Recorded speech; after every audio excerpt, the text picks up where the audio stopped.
શું તમારું bank account cyber police દ્વારા ફ્રીઝ થઈ ગયું છે? મારું એકાઉન્ટ મેં કેવી રીતે અનફ્રીઝ કર્યું તેની સંપૂર્ણ માહિતી હું તમને આપીશ. સૌથી પહેલાં તમારે તમારી હોમ બ્રાન્ચ ઉપર જવાનું છે અને તમારું બેંક એકાઉન્ટ શેના કારણે ફ્રીઝ થયેલું છે તેની સંપૂર્ણ માહિતી તમારે લેવાની છે. બેંક પાસેથી આપણને આ રીતનો એક લેટર મળશે, જેમાં કેસ નંબર, એકનોલેજમેન્ટના નંબર લખેલો હશે અને સાથે સાથે તેમાં ઇન્વેસ્ટિગેશન ઓફિસરનું નામ અને તેમનો કોન્ટેક્ટ ડિટેલ્સ આપેલી છે. મેં એ નંબર ઉપર બહુ ટ્રાય કરી વાત કરવાની બી, એકાઉન્ટ અનફ્રીઝ કરી દઈશું એમ પણ કીધેલું, પણ એ લોકો કોઈ પણ રિસ્પોન્સ આપતા નથી. બેંક મેનેજરે એમ પણ કીધેલું કે તમે તમારું સ્ટેટમેન્ટ આપી દો મને અને હું તેમને મેલ કરી દઉં છું. તેમ છતાં સાયબર તરફથી મેલનો કોઈ પણ જવાબ તમને મળશે નહીં.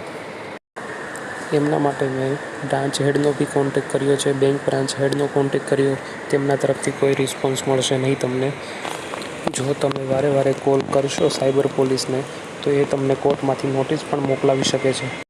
અને એ નોટિસમાં જો કલમ 457 લાગેલી હોય તો તેમાં હાજર થવાની કોઈ જરૂર રહેતી નથી. લેટર આપણને બેંક તરફથી મળ્યો છે, જેમાં સાયબર પોલીસનું ઈમેલ એડ્રેસ છે, જેમાં તમારે એકવાર મેલ જરૂરથી નાખવાનો રહેશે બેંક એકાઉન્ટ અનફ્રીઝ કરવા માટે. અને આ રીતનો તમને એક મેલ આવશે સાયબર ક્રાઇમ તરફથી જ્યારે તમારું એકાઉન્ટ અનફ્રીઝ થઈ જશે. તમારે બેંક બ્રાન્ચ પર વિઝિટ કરીને કન્ફર્મ કરી લેવાનું છે. ચાલો સ્ટાર્ટ કરીએ વિડીયો, જેમાં હું તમને લિંક આપવાનો છું. જે લિંક છે pgportal.government.in. એ વેબસાઇટ ઓપન કરતાં જ તમને આ રીતનું એક પેજ દેખાશે. આ વેબસાઇટ ઉપર રજિસ્ટ્રેશન કરાવીને તેમાં લોગિન કરવાનું છે. પછી આ 3 ડોટ ઉપર ક્લિક કરવાથી આ રીતનું એક મેનુ ઓપન થશે, જેમાં આપણે ગ્રીવિયન્સનો ઓપ્શન સિલેક્ટ કરવાનો છે, જેમાં લોચ પબ્લિક ગ્રીવિયન્સ સિલેક્ટ કરવાનું છે. ત્યાર પછી તેમાં નીચે જઈને સિલેક્ટ કરી સબમિટ આપવાનું છે. સબમિટ આપતાં જ એક આ મેનુ ઓપન થશે, જેમાં આપણે હોમ એફેર્સ સિલેક્ટ કરવાનું છે.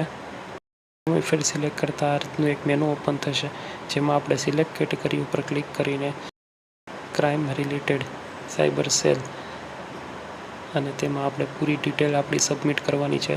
આપણી સાથે જે થયેલું છે એટેચમેન્ટ સાથે સિલેક્ટ કરી સબમિટ આપવાનું છે. સબમિટ આપતાં જ તમને એક મેસેજ મળી જશે, જેમાં તમારો રજિસ્ટ્રેશન નંબર આપેલો હશે.